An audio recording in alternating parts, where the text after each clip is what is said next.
Hello again.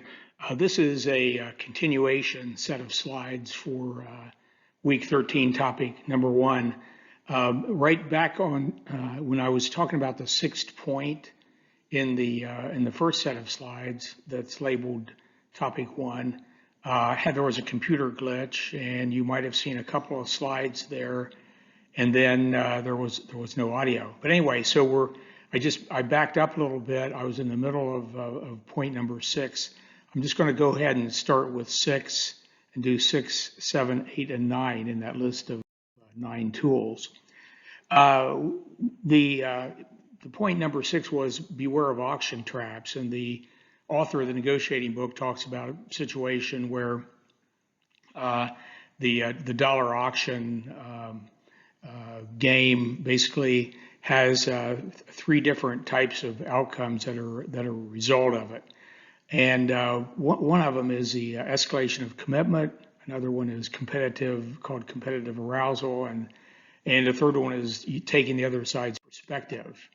Escalation of commitment is the tendency that people can sometimes have, that all of us can have at times, of staying with a decision even when it appears to be wrong. It's coming to that place when we should, kind of the go or no go point, whether we should go forward or get out of this situation now, get out of this transaction now, and start all over again with another one. Staying with a decision even when it appears to be wrong is an easy trap to fall into.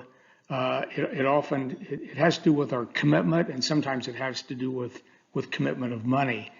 If sort of psychologically, when we become committed to something, we're less, and the more we become committed to it, oftentimes the less likely we are to back out of that and to continue on with it, even if it's the wrong decision. Just like the driver of this truck might have faced at some point, he decided that he or she decided that it was I'm stuck. I may as well just keep going.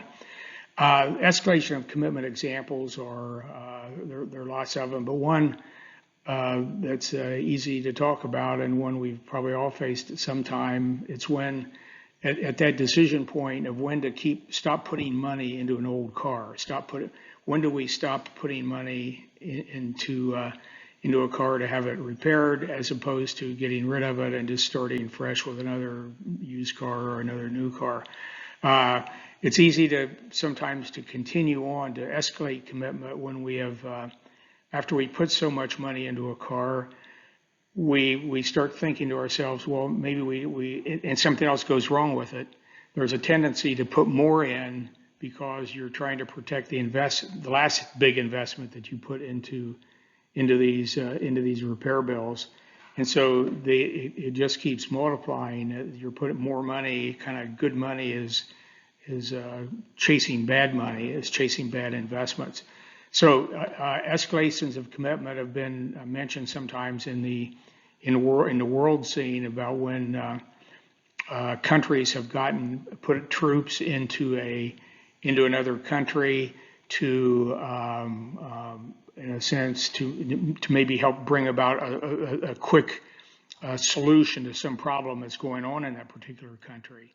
And what has happened, as you know, in many cases, the commitment has escalated because the initial number of troops that were sent into the other country was not sufficient. So additional troops are sent in a sense, to protect the troops that are already there, and it becomes it escalates, and that's the escalation of commitment that we're talking about here. Works the same way in many arenas of our life, and escalation of war efforts is one. Escalation of money into a used car, into our current car repairs, or escalation into a decision that you might be talking to the customer about your product that your company sells versus the customer continuing to put money into the existing product, which is really not going anywhere, which is really not solving their problem.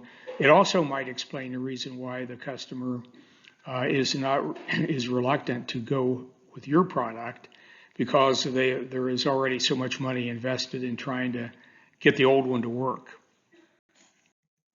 The other point, the second point that the author talks about is called competitive arousal. It's the desire to win at any cost.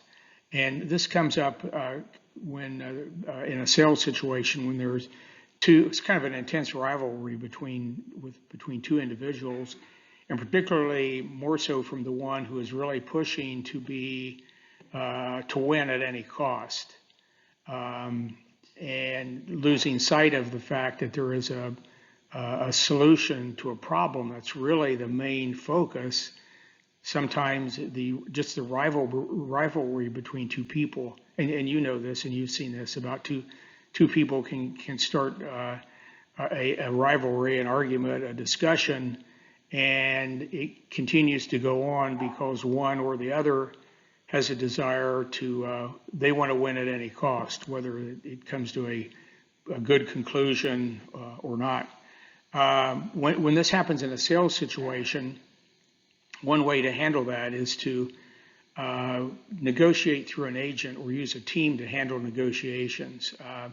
Especially if we're talking about a business-to-business sales transaction, you as a salesperson may see that there's some great difficulty here in getting to a solution, of getting all the objections of the customer answered.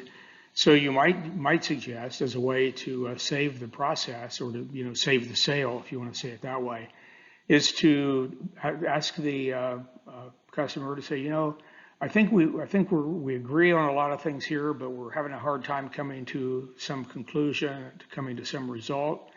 Would you mind if I would bring in or have kind of turn over my part of the negotiation to some other people on our team from the company who've been involved in putting together the proposal for your sale. The same may happen. The same kind of recommendation may be made on the buyer side. But the idea is that sometimes when competition intenses and builds up and escalates between the buyer and the seller, sometimes, and when there is a pretty good belief that there is a solution there, but that the two individuals involved are having difficulty coming to that. This idea of saying, let's bring in somebody else to finish out the process, or let's use a team to handle the solutions. That is to handle the negotiation. So that's something that's a positive way to handle that kind of thing when the main goal seems to be the two negotiators have gotten to the point to where it's more of competition between them than it is getting a solution to the problem. The last point is it's called the other side's perspective, and it's a matter of putting yourself into the other person's shoes, so to speak, or sometimes we call it role reversal, putting yourself in the position of the other party to maybe get a quick understanding of why they are saying the things that they're saying. Why is that customer raising the objections that are being raised? And one way to deal with that is to put yourself into their role, into their shoes for a moment, to see how you would react if you were in the same position.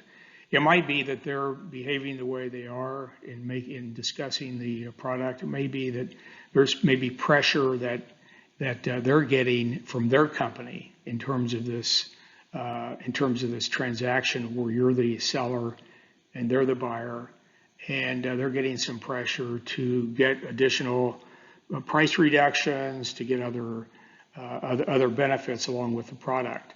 It certainly it allows the parties, when you take the other side's perspective, allows you to understand the interests and constraints of each other, and it can be an effective way to produce attitude changes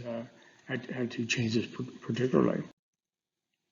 Number 7, point number 7 of the 9 is to encourage reciprocity, and that's a desire that some anthropologists believe that human beings have this desire to repay someone who has done something for us. And so how that is often discussed in these discussions of sales transactions is to go ahead and to make some give something in return, give something up front, go the extra mile for your customer as part of your sales presentation. And as you're moving into the handling the objections phase, it might be to kind of defuse some of the tension, if you sense some of that in the discussion, to defuse some of that tension by saying, before I continue on, why don't we say that we're really open to looking at price early on. We're open to looking at getting some other incentives built into the package if you were to buy this product. And so it's a way to give them something, the desire to give them something in the hopes that they might repay you later, repay you in a sense of giving you some concessions, of maybe not being making such a big deal about some of their objections. They may tone some of those down. The way we're referring to that is we're saying that is a reciprocal kind of relationship. And so that is thinking about that desire that we all have to repay someone who has done something for us in return, especially in this case when we're talking about a sales transaction. We're talking about building a relationship with the customer. And so that is because we're hoping for a long-term relationship, whether it's selling one product now or selling a lot of our products over a period of time, of building up a good contract with between our two companies, having that openness, that encouraging reciprocity kind of feeling, showing up front that you're willing to reciprocate. In a sense, you're open. You'll do something, give them some breaks, give them some cut them some slack, and hopefully that they will do the same for you at some point in the sales transaction. This is one that is often talked about, the point number 8, using the contrast principle, and that is always comparing the product in contrast to something else. Usually, it's one of your products. Our brain evaluates things based on how things are compared, and it's most easy, and that is most easily acceptable at that given moment, rather than the most suitable one. And what that basically means is that you're shopping for. Let's talk about a consumer looking for a product. You're looking for a product. You're looking for a replace your big screen TV at home, and you go to Best Buy and you're looking at TVs. Oh, and by the way, I know, having shopped at Best Buy, I realize that their salespeople always tell you that they don't work on commission, that they can be very open-minded about providing the information. But I think at the same time, I think this does speak to the fact that salespeople, they are salespeople, and they will want to help you make a transaction. And sometimes they can help that transaction come about better if they start someplace. You got to start someplace with looking at this price, cost, and features capability chart. You have to start with either looking at a TV that might be in the good category, or start with one that's in the better category, or start in the best category.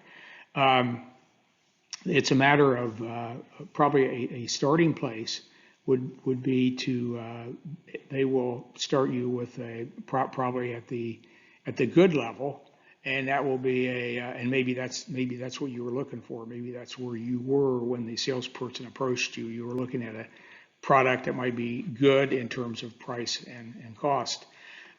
When you look at the better model, it will be always evaluated in terms of the good, and you'll find yourself doing that. You'll find yourself going back to look at the good the good model, or which is the lower price model, and then you'll come back to the better one and try to say, okay, what am I getting? What are my trade-offs? And then to understand the process a little bit better, it's you can go up and look at the best one, and find that it might have certainly it's going to, in terms of price and cost, it's going to be higher. In terms of features and capability, it's going to be more features, more capability. But this is the point where you're thinking, okay, well, it has capability, it has features that I don't really need or really want, or I might want that if I was buying this TV for the living room in my house at home. But this is for I'm going to have this in my workshop area so I can watch the news while I'm doing stuff in my workshop. So I don't need those capabilities. So it's the contrast principle is another good explanation of it is that that second point there, that if you pick up a heavy box and then you pick up a lighter one, the second one will appear lighter than it really is, and it's a matter of this the way our mind for the moment. Our mind is making a comparison to the similar object that we had looked at most recently, and in the case of the box, it's the lighter box. That the lighter box will appear lighter than it was if we first picked up the heavy one, because our mind is making that comparison. The picture on the better TV will look even better after you've seen the picture on the good one. And I think you could probably also say that the picture on the better one might not look as good as the picture on the best TV, but you're making that comparison, and now you're making that adjustment in your mind that you really don't need those features that's offered in the best TV. So when I talk about the contrast principle, I think this is probably maybe the second or third time we've seen some version of this. Back in some slides that we looked at last week, we talked about the giving in choices, giving the customer, rather than sort of just offering one product, one solution, you offer, and then in that case, the customer is trying to decide whether that is the product that they want. And as we talked about last week, you would be advised to give them two or three choices, so that you're now not so much putting them in the position of having to decide whether they want to make the sale with you or not. But now their thinking is focused over to which of the two or three options do they want. It's a completely different type of thinking, and you can help the buyer get to that point, and to start and actually it's more of a beneficial way for them to look at it too, because remember, the customer is there. They're talking to you because they have some need to be solved, and rather than them getting themselves backed into a corner where they don't have any choice other than it's this one product, take it or leave it. You're helping them out by giving them the opportunity to go ahead and to continue to look for a solution to their problem by giving them, one, two, or three different choices as to way they will do that, whether it's through buying software for the dental office, or whether it's a matter of buying TV for the workshop at home. The final point is to take a big picture perspective. Don't become overly focused on issues that will distract you from the main task. Don't become overly focused on some of the details that will divert you from the main goal, which is helping the customer solve the problem that they have. And that problem is going to be solved by making the right purchase. So avoid getting lost in details. This comes up a lot. It comes up maybe more so in the more complex the transaction is, the more you can get lost in some details that can take way too much time to in the discussion, and can burn up a lot and burn up time. And remember, you might be in a sales call here where you have an hour, or you have an hour, or maybe 90 minutes to discuss this, or you may not even have that much. But you have to, if you get lost in details, you can start, the wheels start spinning, you're losing traction, and sort of the appointment might end, and there will be and it will come to no conclusion. So and there will be frustration on both parts. You didn't make the sale, the customer didn't find a solution to their problem, whatever that problem might have been. So anyway, there are the 9 points. I hope you can add these slides on this smaller package of slides here that I just added on, so that when you look at both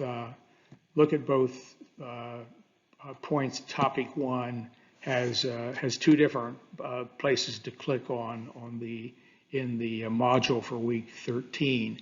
So go ahead and do that, and I'll be posting a question that will deal with these 9 points, and that'll be the question. That'll be that one that you'll answer and get back to me by Monday at 5 o'clock. So anyway, thanks again, and we end the topic right now.